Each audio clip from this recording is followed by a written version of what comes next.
Welcome. Thanks for joining us once again. I am Dan Schmidt. This is Deer Talk Now, Deer and Deer Hunting's Deer Talk Now.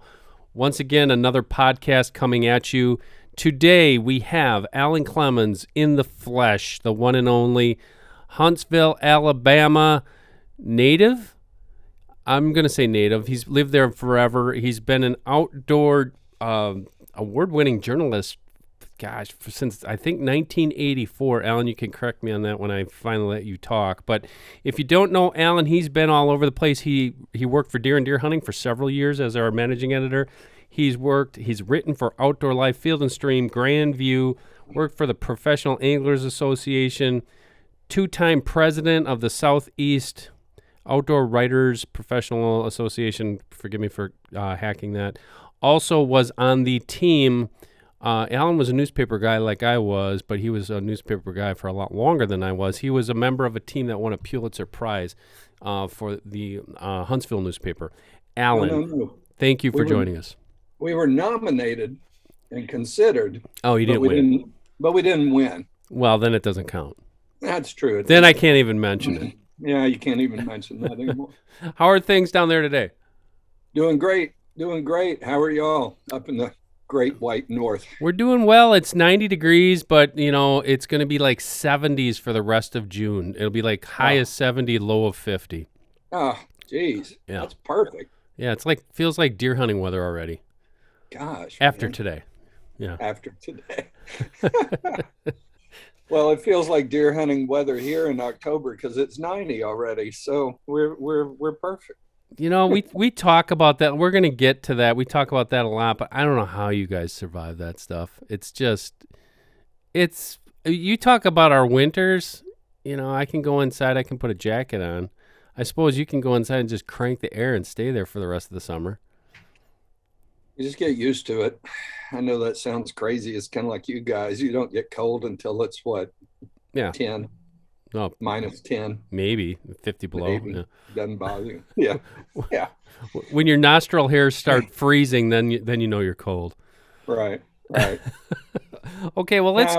we just get used to it. I mean, no matter what you're doing, whether you're mowing the yard or running or hunting or fishing or whatever, you gardening, you deal with it and work around it, and that's how it is. Now, correct me for not knowing this because I've known you for so many years. You grew up and have lived in Alabama your whole life, right? Yes. And it's Huntsville, for those who don't know, is north central Alabama. Huntsville is in North Alabama. We are 2 hours south of Nashville, about an hour and a half southwest of Chattanooga, about 3 hours east of Memphis, and about 2 hours north of Birmingham. So we're That's kind of I mean, it's nice. You can hit just about anywhere you want to go. I can draw a 6 hour drive. From 6 hours from Huntsville, I could be at the beach, or I could be in Cincinnati or Arkansas or Western North Carolina. And if I extend that to about 10 hours, if I wanted to, I can be in Kansas easily to hunt, up in the mid-Atlantic, heading into the Northeast. So down Florida to fish and hunt. Which has allowed you that wide variety of opportunity for fishing. I know you do a lot of bass fishing. You've done, deer hunting, bird hunting, turkey hunting, you name it. One of the things I wanted to start with is a kind of a somber note. One of our founding fathers we lost last week, and that was Ray Scott. Ray basically started the professional bass fishing movement in America, and also what he does not get a ton of credit for is he started the food plot industry in America when he started the Whitetail Institute of North America in Alabama. And I know you knew Ray pretty well. I did. I was fortunate enough to know him through the newspaper covering Bassmaster tournaments. And, Ray was special. He was like a modern day P.T. Barnum. That's a good way that I would describe him.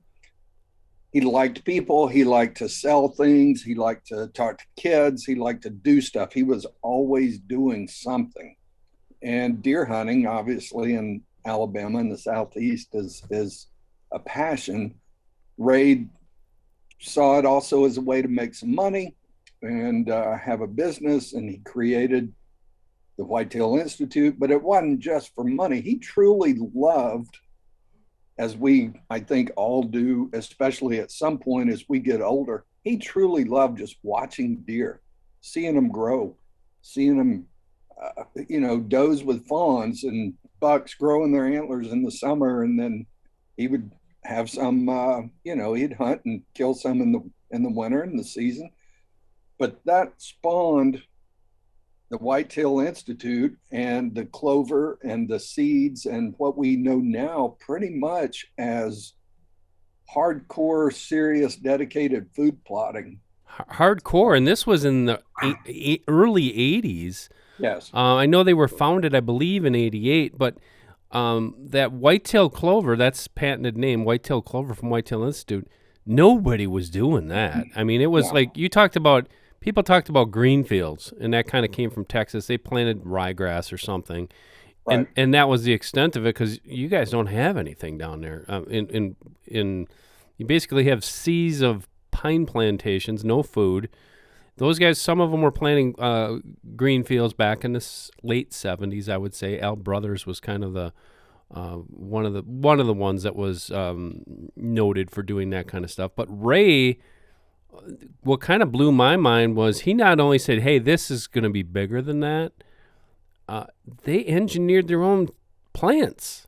Right. And they had I don't know what you call them, ergometer scientists developing these seeds for Whitetail Institute. And that's what I think, then they worked with Charlie Alsheimer, and they, once that kind of got north, I guess, of the Mason-Dixon line, once the word spread out, they were very much responsible for everything that a lot of us are doing today for deer hunting. Right. I don't remember the exact year, unfortunately, but wanting to say it was 8th or 9th grade, which would have been about 1979 or 80 for me, when I first started deer hunting with my dad. But I remember him going down to Southwest Alabama, where he was in a camp, and they planted green fields. I didn't know what that was. This was the late 70s. Well, they were planting ryegrass and oats, and that was about it.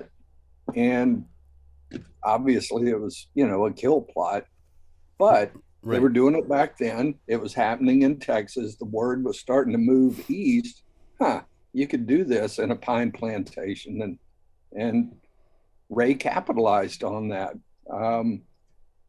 He started trying to mix his own seeds, like a lot of us do. You get a little bit here and a little bit there and throw it all together and see what happens. And then he was like, well, this is crazy. I got Auburn University 45 minutes away, some of the smartest agricultural minds in the country. Let's find out what they can do. And he went over there to Auburn and taught with, I think, Dr. Johnson, and said, here's what I got. Here's what I want to do. Can we do this? And they started genetically or modifying or whatever it was, creating these hybrids, and it worked. And now you're like, holy smokes, I can throw this on concrete and water it a little bit. I got knee-high plants. And it's preferred. I totally forgot about, I shouldn't say I forgot about, the Auburn Connection, Auburn University Connection was huge. And that was one of my favorite. I'm sure you've heard this story at least 10 times, because I've heard it. I think I heard it 10 times in the same evening. Because Ray would, he would repeat stories. But when he was young, Bart Starr went to Auburn, didn't he?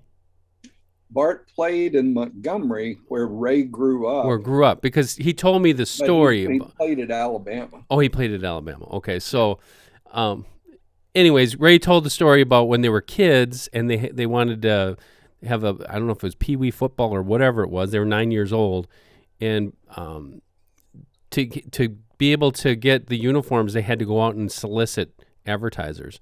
Well, Ray started, got the solicitations, got the uniforms, and for doing that, he got to select what position he wanted to play. So, I'm going to play quarterback, and by the way, his boyhood friend on the team had to play guard, who was Bart Starr, which is that was the best. 100% Ray right there. 100%, and he would tell that story. Go outside and grab a drink or something. I'd come back in and he'd say, "Did I ever tell you this story?" And I'm like, "Nope, never did." And he'd start telling me the story again. But yeah, he was very charismatic. He knew, and that goes back to starting the whole professional bass fishing. What is it? BASS? Is BASS. that what he started? That was in the he 60s. Started that, I think, in '68. Yeah. And then it took off. And there were tournaments everywhere, but some of them were rigged. People were bringing in dead fish. Well, they didn't have live wells back then, but I mean, it was just a cluster. So Ray was like, we need some established rules. We need something that would work across the board. Find out who are the top guys that anglers look up to in Arkansas and Texas and Tennessee and Florida and Georgia and Alabama. And he invited them to a tournament and said, here are the rules. Here's what's going to happen. Here's my guy who's the referee, the rules director, and he's the judge and jury. He'll chop your knees off and then chop your head off if you cheat. And that's how it started. Ray I've got a ton of stories about Ray. Here's a good one. When he would host when he would have the Bassmasters Classic every year, he couldn't move around.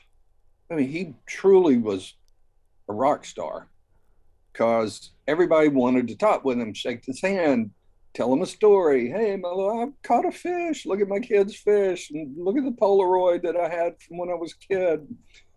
I mean, this went on every year. He couldn't move around. Even, gosh, I started covering those back in 94, 95. I think I did 16 or 17 in a row. I would see him. We knew each other. And I would go over and say, hey, what's going on or whatever. And he'd go, walk with me and pull your notebook and pen out like we're talking. I have to get from here to here. And if I'm by myself, we won't be able to. It's not going to happen. I won't be able to do it. We'd go bebopping along and we'd just be chatting. You caught any fish lately? Yeah, put in some new pickle buckets down in my pond. And somebody'd walk up and he'd say, I'm sorry, I'm doing an interview. We'd keep on walking. He wasn't trying to be mean. He was just trying to get from point A to point B because he couldn't move around. His status was that great. But when he had the time and he took time, which was quite often, he would stand and talk with anybody. He talked to you for 45 minutes. He did that to me, and he didn't know me from Adam. And right. And just a quick addition to there, because I know we want to talk about deer. But that first time I met him at Bridge Creek, when his sons had me down there to hunt, I don't know how many years ago. It was quite a few years ago. But Ray was there, and it was a special bass fishing something or other going on. And I don't know if I told you this story. You might have remembered it. But I'm in the kitchen. Everybody else is kind of doing their thing, going outside, grilling steaks and drinking beers and whatnot. And this guy comes in, and he says, hey. And I'm like, hi. And he's, hi, I'm Kevin. I'm like, hi, I'm Dan. Talked to him for a while. Ray comes in, and Kevin's like, oh, I'm with Ray. We're going to go fish. And I'm like, oh, cool. I said, well, have fun. And he leaves. And Wade Ashley, who worked for Whitetail Institute, it was a ad sales manager for the magazine. He said, dude, you know who that was, don't you? And I'm like, I don't know. His name's Kevin. It was Kevin Van Dam. who's like one of the most successful bass fishermen of all time. And he goes, you don't just get to talk to him. He goes, yeah, he's going to fish his special presidential pond. He goes, nobody gets to do that. But they was just super, super nice to me. You know, Ray was just an enormous, like you said, presence, but just a great man. And we're going to miss him, and our condolences go out to his family. I know it's a tough time for them. Losing a dad and a father and everything else that Ray was. A great man. Alan, let's shift this to deer hunting. You and I talk a lot, and I think we probably gloss over this, the fact that we both, you more than I, we both come from news backgrounds. And news in America, we can talk about that, how it's been degraded and how it's just a sad state of affairs. But what are some of the things, we're going to specifically steer this to deer hunting. What are some of the things that you see right now that are hindering deer hunting's appeal in America? Wow. Loaded question right off the bat. How long is this show? Oh, it's well, we try to pride ourselves on being short. So is this like a three-part show? You have 15 seconds, yeah. 15 seconds before yeah. Oh man, I think one of the biggest things is access. And I know every generation says things that we're probably about to hit on. I heard things when I was a kid that my father and his 30 to 40-year-old duck hunting and deer hunting and bass fishing friends were saying. And I'm sure that when they were my age at that time, they were hearing that from the older men who had come back from World War II and, sitting there talking about all these snot-nosed punks listening to, it's generational. But the good thing is we're still here. We still have public lands. We still have access. We still have the ability to travel.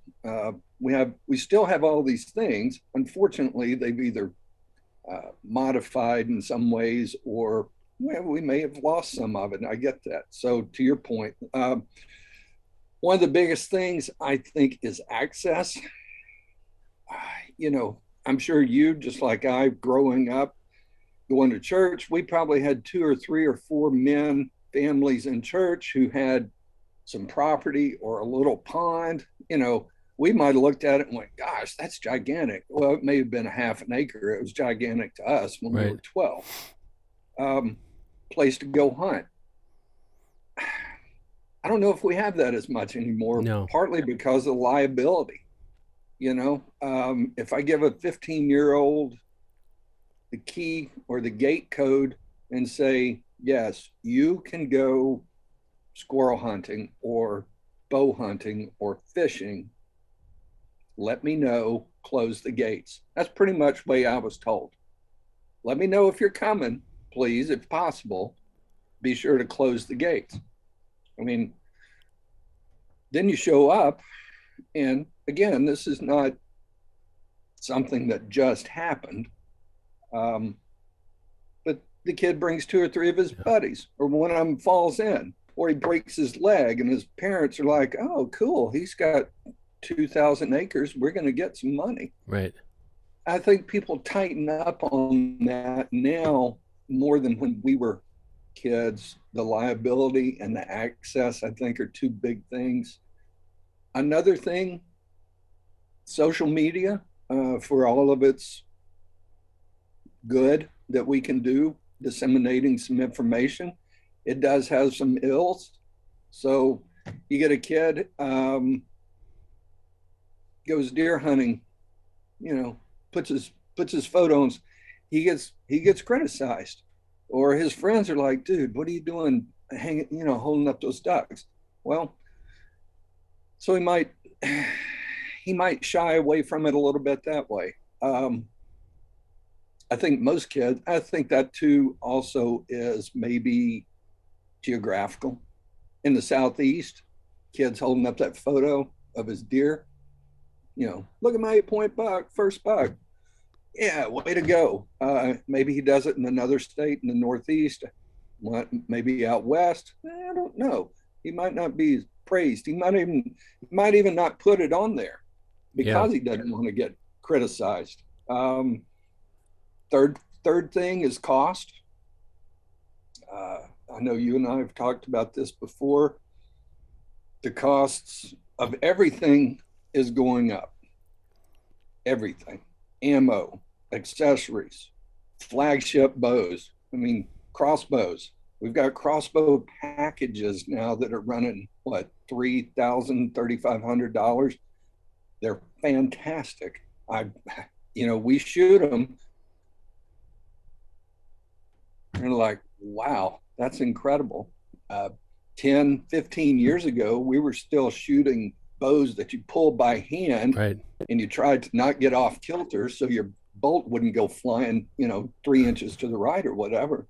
But the expense, wow. So somebody who's new getting into it, no matter what age, not just kids, but new hunters. I know a middle-aged guy who about 10 years ago got into it, and he did all of his research. He wanted to get into bow hunting because that was, to him, the most challenging thing, and he did. But he said, man, I can't believe, and this was like 10 years ago. He's like, man, I can't believe these prices on all this new stuff. If he had not been that dedicated to and interested to get into it, he might have looked at that and went, holy smokes, I'll go buy some golf clubs. I can buy one set of golf clubs and some balls and gloves, and I'll be done. He didn't, which was good. Yet another thing that I think might dissuade some aspiring hunters, and we have talked about this, the amount of licenses, permits, fees, regulations. Got to have this. You got to have. Tell me about that, because we just talked about this last week. In Alabama specifically, some of the things that you have to deal with over there, because it's much different than what we have here. I know that you have. Don't you have like a? Okay, so Alabama they legalized baiting, recently, but now don't you need to have a baiting license on top of your hunting license, on top of your doe license, and whatever other else licenses you have? Yes. Man.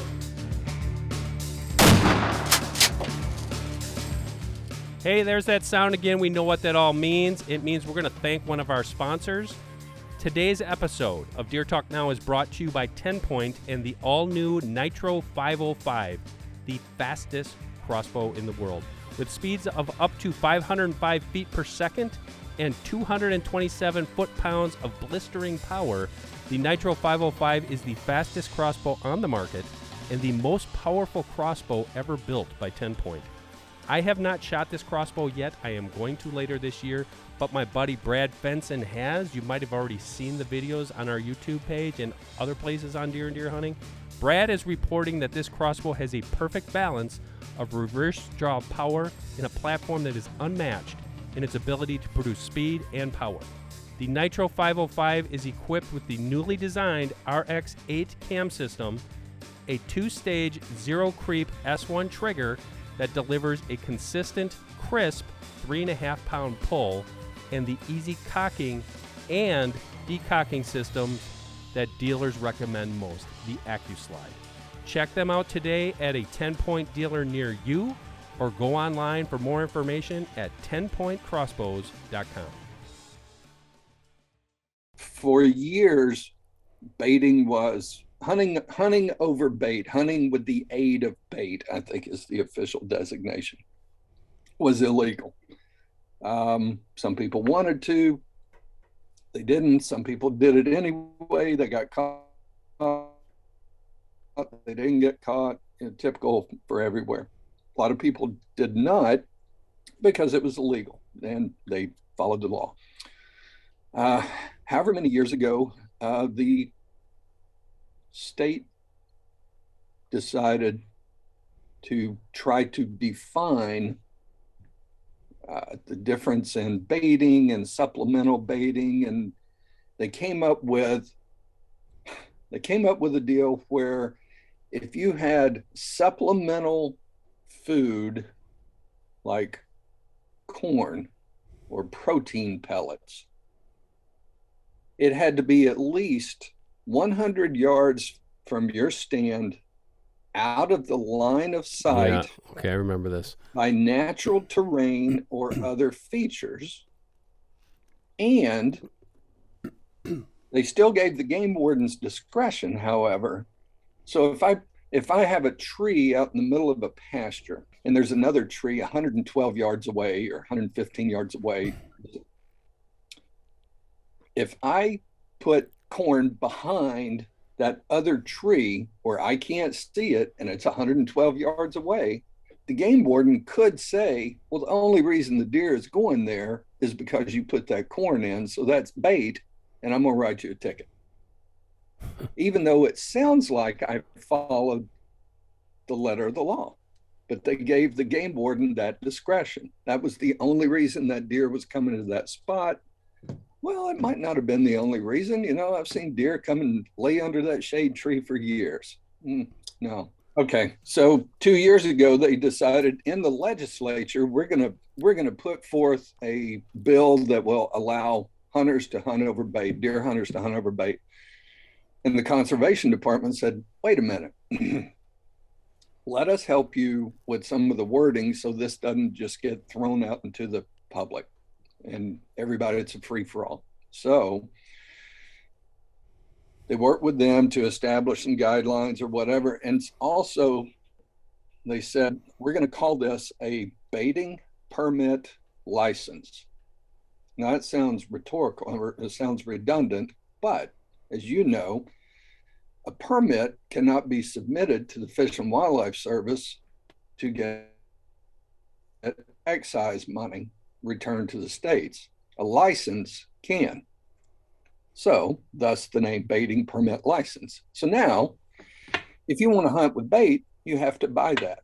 If your 8-year-old kid wants to hunt with you over bait, you have to buy your 8-year-old kid a permit. If your 97-year-old great-grandfather says, I want to go kill a deer one more time, and you put out, 300 pounds of corn, you got to buy him a permit license. It's mandatory for everybody who hunts over bait. But it's not mandatory. I don't hunt over bait just because I don't. I just prefer not to. So I don't buy it. If I wanted to hunt hogs in summer with bait, I would have to, which kind of ticks me off. That's another sideline. Oh, let's get rid of the hogs. Oh, but you got to buy a special permit to hunt them over bait on top of your hunting license. Well, that's crap. Yeah. So if I'm a new hunter, okay, you want to hunt deer? Okay, you got to buy a license and do all the things that, and then if you want to hunt with bait, you got to buy an extra license. And if you want to hunt hogs in the summer, like at night, you got to buy a nighttime permit. If it's kind of like waterfowl hunters. I've talked with waterfowl hunters like, I want to get into waterfowl, or people who want to get into it. Like, okay, you got to buy a state license. If you hunt on public land, you got to buy a public license. You got to buy a federal stamp. You might have to buy a state stamp. You're going to have to get permission from anybody that you hunt on. You got to shoot non-toxic shot. If you go to Arkansas, which everybody wants to go to Arkansas, it's kind of like deer hunting in Wisconsin. Right. You're only limited. You're limited to 1 box of shells per day. The restrictions, and you look at it and you go, nah, I'm not going to do that. Yeah, that's too much. So I think those 4 things probably are some of the top hindrances to getting hunters of any age into it. Do you think this? Let me ask you this: do you think that's by design? I don't think state agencies sit around and go, damn, we're getting too many hunters. How do we keep some of them out? I think think that it's they anti-hunting honestly are. anti-hunting rhetoric that's seeping through. Some of it may be, Because depending on the state. Yeah. that plus the fact that you create all this consternation amongst hunters, and we talk about it, the petty jealousy that goes on. Oh, Yeah. who needs to kill more than one buck? This, that, the other thing. It's like, well, I can't hunt 9 days or however long your season is. I can't hunt that whole week of, Yeah. And I think what it does is it's a combination of all that stuff, because I agree. It's not only a hindrance, it is detrimental to the future that we've tried to uphold. One point I wanted to bring up was the shift, I think, from the difference of, you're talking about access, and you're talking about that's how it was when I was a kid. When I was a kid, I never once had a neighbor ask me what I was doing on their property. I mean, I could go rabbit hunting, I could walk wherever I want. The thing that changed is when deer populations became high enough, and Charlie Alsheimer always said this, once people realize the value of deer, everything changes. Money. Yep. About money. Just like I hate to equate deer with hogs, but it's a similar deal. Back when hogs had not proliferated the way they have now, especially in the Southeast. They've always been in Texas, or been more in Texas, and they've been always in certain parts of the Southeast. But when you had a few, it was like, oh man, I got a couple of hogs, y'all come kill them. Then the next thing you know, it's like, I could charge somebody $350 to $450 a day or a night to come shoot and get 4 or 5 people. Heck, I can make some money. Right. Then, oh no, don't want you on my property. Can't come out here for whatever reason. The same, I've heard that with does. Yep. I got too many. Now that's another topic for another day. But when biologists tell landowners, hey, you need to shoot 40 does off your property. You got enough property that we believe, and the landowner wants to do that, or even let's say 20. 40's crazy number. I know some properties that have that number, but you say, oh, cool. Well, I'd be glad to come shoot a doe or two. Oh no, we don't allow anybody on the property, or it's only for club members, or we only do it in a certain time of the year. And then like, well, you can't really complain then. Right. If you want them dead, get the people in there to kill them. If you don't, but yeah, the money aspect, Charlie's right. As soon as there was a value in deer, as soon as there was a value in hogs, as soon as there was a value in anything. If there's a value in anything, it gets overrun, it bastardizes, it turns into this, it turns into that. You get factions. I've seen that with trail running. I got into that about 5 years ago. It used to be crazy people running through the woods, like, oh, look at those hippies running through the woods years and years ago, or hey, some guy climbed a mountain over in France. Well, then all of a sudden it's like, I'll bet if I charge $20 and put on a race, I can make a little money. And they invited kind of like Ray Scott. They invited trail runners, and before long you had Dan's Trail Running Association and Jim's Trail Running Association, and then the next thing it turned into a value deal. I don't want to say money corrupts everything, but it damn sure has a strong influence on a lot of stuff. Yeah, and the trickle down, like you talked about before, you mentioned about, again, with access, and you said, oh, here's a kid, and you say, here's a key to the gate. We don't have that here. You just like, yeah, you know where my property is. You can go kill a doe. Specifically, you can go kill a doe. And to me, Right. although the opportunity for me as a kid, I would feel happy about that. At the same time, it takes a lot of luster off of it, where now you're pigeonholing me. No, you can't kill a buck. No, Right. no. But you can, well, I'll let you go out after bow season, after regular gun season, maybe during late season and kill a doe. And then lo and behold, especially up here in Wisconsin and in the upper Midwest, you get to December, you better not make a mistake. And it's easy to make a mistake because a buck fawn up here is 80 pounds Oh yeah. but by December. And Right. Kent Horner hunted here once. He's from Alabama. Or South Carolina, I can't remember. But he shot a buck fawn in October. He said it was the biggest doe I've ever seen. It was a buck fawn, and he was and and then you get chastised for it. And that takes a lot of the luster off, but it does. It's all about, and the leasing too. I don't blame landowners for leasing their land, especially now when it's worth something. Sure. You can pay your property taxes with it. More power to you. It's just changed. I don't want to complain about it. It's just everything has changed, and it requires a different set of looking at things. Okay, switching the topics. Real quick. Okay, go ahead. When I started at the newspaper back here in 1994 as outdoors editor, I got contacted one day by a guy in Northeast Alabama who was a professor at a community college over there, offering to write a column about deer hunting. I was like, yeah, sure. It was Kent Horner. Oh, really? Yep.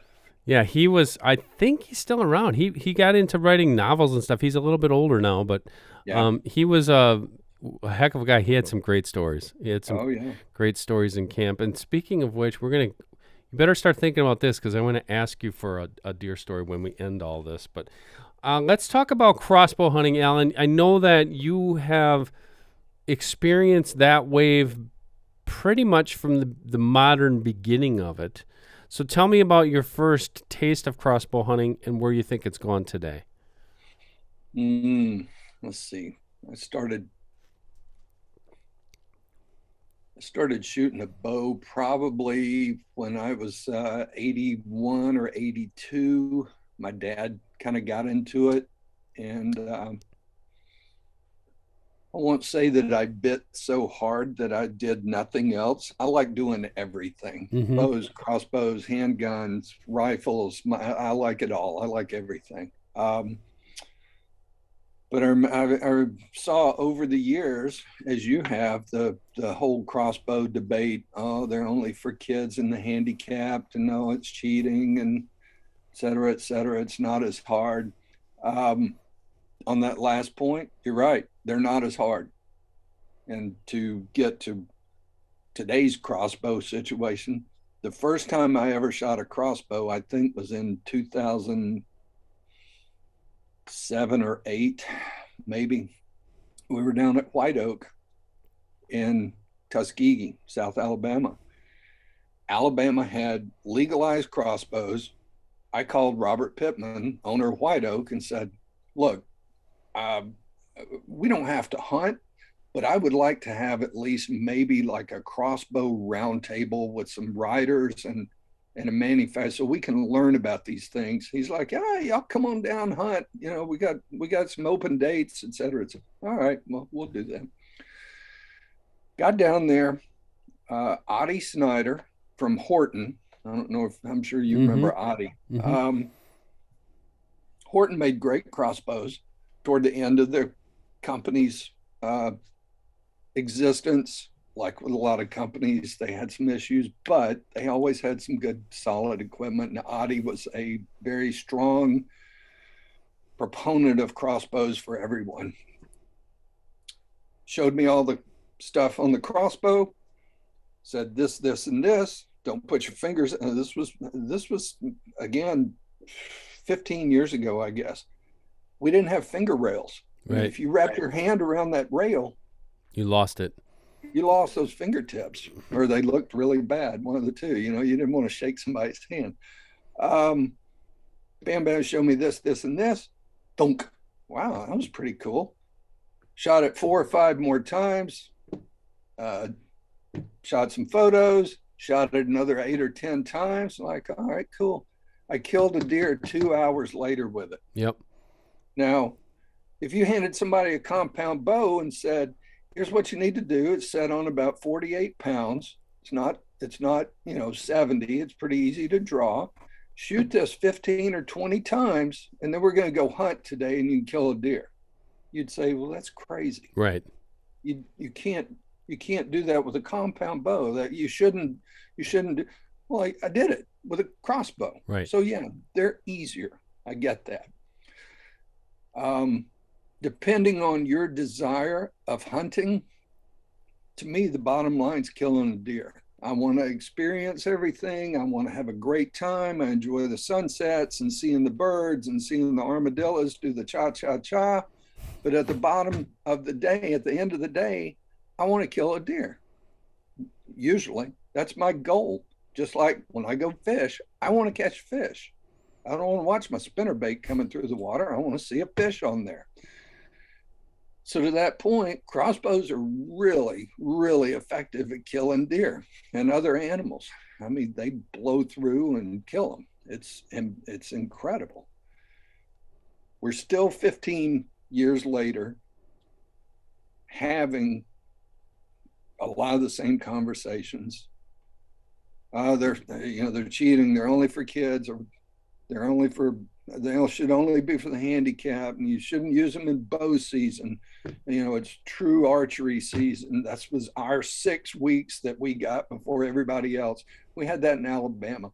Bow hunters got 6 weeks before gun season opened. Right. Same here. Any intrusion whatsoever. Hey, we're going to take 1 weekend for, it was like the world was ending. Their hair was on fire. The Vikings were coming to pillage. When they finally when they finally started putting crossbows into archery season, those guys lost their minds. Right. A lot of them still do. I think that's a generational thing. And I think it'll probably take another generation, 20 years, maybe, to get to the point where we have pretty much only the old timers, who then would be you and I, going, I remember back when crossbows were terrible. It might be 15 or 20 more years. I don't think anybody will care. Right now, we still hear that. Right now, we still hear that, and it is a lot of the jealousy that's driving it. Like you say, the quote unquote traditional archery season. Well, we can debate that because the compound bow was the crossbow, back in late 60s, early 70s. Hollis, Wilbur Hollis, or what was it? His name? I'm gonna get it wrong now. The guy who actually invented the crossbow. I did a column on it, but not the crossbow, the compound bow. When he came out with that contraption, people lost their minds. So I do agree with you on. I see more acceptance, and I preach that we have to have acceptance because, and I will go toe to toe with anybody. Yes, like you said, I can put a crossbow in your hands. You've never shot at one before, and you can kill a deer today. However, it's still bow hunting. That is a broadhead that has to kill via hemorrhaging, and I don't care what any of these advertisers say about I can shoot that thing 100 yards. If me or you are shooting that thing at 100 yards, with all the experience and the deer that we've killed, it's a coin flip if I'm going to kill that thing. At best. You have to be close. I say 30 yards, 40 yards, if you've really practiced and you can put that thing where it is and you're killing it with an arrow. I don't care if you want to call it a bolt, call it whatever you want, with an arrow and a broadhead. But rant over on that. I think that it's been such like you said, 15 years. It's been such a fast-paced, fast-tracked introduction. If you look at a comparable like inline muzzleloaders, it took a lot longer. It took a lot longer for those to get. Well, now we're starting to see even technology is always going to be ahead of everybody. Right. And we're starting to see a little bit of blowback on that. But pretty much, muzzleloading is just an afterthought now. Nobody really says anything about it. Nobody says, oh, well, they're killing all the bucks during muzzleloader season or, or anything like that. So I think that's kind of come and gone. Yeah. You hit on something there. The technology to me is always fun to watch. You go back to about 95, 96. I remember Tony Knight, he was coming to Alabama to our conservation advisory board meetings to advocate for establishing a muzzleloader season and putting scopes on the rifles. We didn't have those in. Two separate things. Establishing the season wasn't that big of a deal. Putting a scope on a muzzleloader, some of the old timers, I guess they thought Davy Crockett was going to rise up out of his grave and come down and slay everybody. Tony got it done. That was in 96. So you're looking at 25 years ago. We were hearing then about pellets. Ooh, pellets. Oh, yes. Powder. We had ignition caps, to fit on the nipple. They were terrible. They just, the misfire. Dang. Oh, the deer's still there. I'll try to put another one on. Screw it. I'll just throw the gun at it. So it's taken 25-ish years for muzzleloaders to get where we are today with some incredible powder pellet combinations, and the ignition pellets are far greater. You got a rifle from CVA that I shot last summer that shoots out to 400 and 600, 400, 500 yards. A muzzleloader shooting out 500 yards. And it wasn't, it wasn't like, all right, I'm gonna lob this ball, poof, oh, there it goes, oh, ding, I hit it and lobbed it. No, man, it was like pow, pow, holy crap, it made it. But it took 25 years. Yep. All right, let's look at crossbows. That first Horton that I shot in Tuskegee, it was a Horton 150 Max. I sold it, and I wish I'd never sold it because it was really just good, solid crossbow. Had to pull it back by hand. It wasn't difficult. But you had to have that thing straight when you pulled it back. You had to have it straight. You had to make sure it was straight. And if it wasn't, you're like, gosh, man, I got to try to let this thing down now. And I remember sitting in the stand that day, terrified, because I'd never hunted with a crossbow. And here I am with a cocked and loaded crossbow in my lap. And then I was like, well, what if I prop it again? No, if I prop it like that and it fell out, I was like, oh God. And finally I got over that. So that was about as basic as you could get. Now we have titanium. We've got narrow, they're 8 inches wide. Yep. We're shooting 100 yards. We're getting narrow 500 feet per second. Yeah, it's micro diameter arrows shooting 500 feet. The amount of technology jump in the last 10 years for crossbows probably, I think, outstrips every other kind of thing that we use for hunting. Do you have what's your view on it? Do you have any reservations about that? Do you stop yourself and say this stuff's got to stop? Or we've advanced these too much? What are your thoughts? I personally, I think we're almost to the point for speeds the way that we are with compounds. We got to the compounds that shoots X number of feet per second. Well, now we're at 500 feet per second for some of these crossbows. I hate the do we need crowd, but I don't need a crossbow that shoots 500 feet per second. They're cool. It's fun. But I can kill a deer with one that shoots 180, 300 feet, whatever. Whatever it is, yeah. The ones that you pulled back by hand, which were much less, if they want to build them, somebody's going to buy them. Right. It's like these $70 and $80 and $90,000 bass boats now.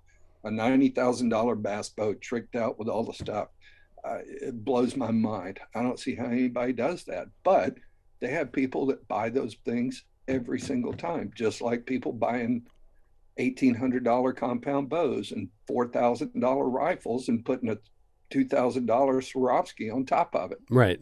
There's always going to be that market, and I agree with you. It's like just like buying a Corvette or something like that. There's going to be somebody who wants the latest and greatest, and they're going to want they want that bragging right. They want the fastest thing. Okay, I know we were kind of all over the board, and we're going to have you back, Alan, because we didn't even scratch the surface here. But Cool. I got to end. You have to tell me. I'm gonna start. You know this story, and so this is gonna chum the waters. We're gonna start with all the guests. Hopefully, you got to tell me one interesting hunting story. I'm gonna tell you mine, which you know what it is because you've read my column on this. The headline. I think Alan asked me this once. This is probably 10 years ago. I said the headline to my autobiography will be, "I heard a raven on the third day." That's gonna be the headline. And we're gonna get somebody to play they're gonna make the movie. I don't know who's gonna play me, but it was 1995 in northern Maine, and it was an ill-fated deer and deer hunting sweepstakes hunt. Bart Landsberg set up. Thank you, Bart. I'm gonna call you out on that on the podcast for this. We went to the Forks. That's the name of it. The Forks, Maine, with Wayne Hockmeyer, who invented the banjo fishing lure. He was the guide, the outfitter. Wow. Yep, he was the outfitter. And they took us to this northern Maine camp. It was supposed to be rustic. It was rustic. We stayed in tents for a week. Never got above 4 degrees. It snowed 14 inches of snow that trip. And I heard a raven on the third day. I never saw a living creature in 63 hours on a tree stand. So that's my short story. But now I gotta ask you. You gotta tell us one interesting story that happened to you over the years, and I think Kansas might ring a bell. Well, Kansas was good, but I'm gonna deviate and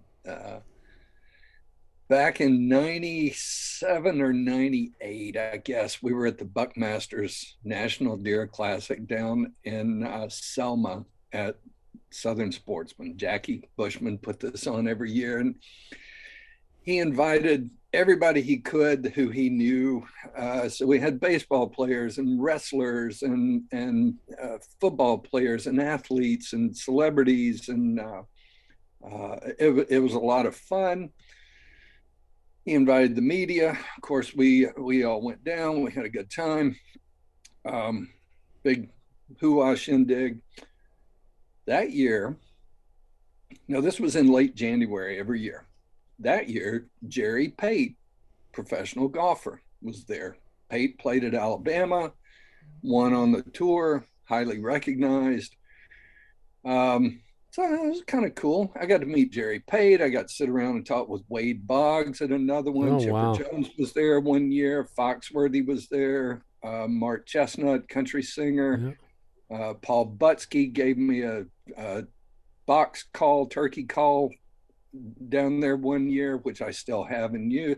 I mean, it was a lot of cool people, but it was a lot of camaraderie. We had a good time. So that year, unfortunately, a stomach virus was raging through camp. I mean, it was terrible. Now, imagine having a bunkhouse and all these people and all these men and everybody going in and out, shaking hands, and I don't feel good, whatever. So we wake up one morning. This is late January. We all get up at like 4 o'clock, whatever. The wind is already howling. I mean, just walked outside, and if you live in Alabama, you know this. You can look at the clouds, and especially in the daytime, but even at night, if there's lightning, and look at the clouds and kind of tell by the color and the conditions, you're like, that just doesn't look right. So we walked out, and lightning hit, and I'm like, oh, this is not going to be good. And it was a tornadic storm moving through between Tuscaloosa and Selma. which is not terribly far apart, but